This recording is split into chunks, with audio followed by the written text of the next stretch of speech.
Здравейте от база Алеко на Планинската спасителна служба към Български червен кръст. Изключително ценно ремарке получихме благодарение на спонсорството на SiteGround, както и на още две компании.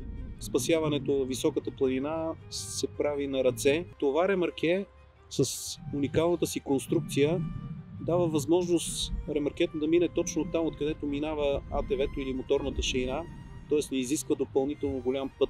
В същото време е изключително балансирано и създава абсолютно комфортни условия за пострадалия, така че той да не бъде допълнително увреден или натоварен, а транспорта всъщност да бъде максимално щадящ. Изключително сме благодарни на SiteGround за подкрепата.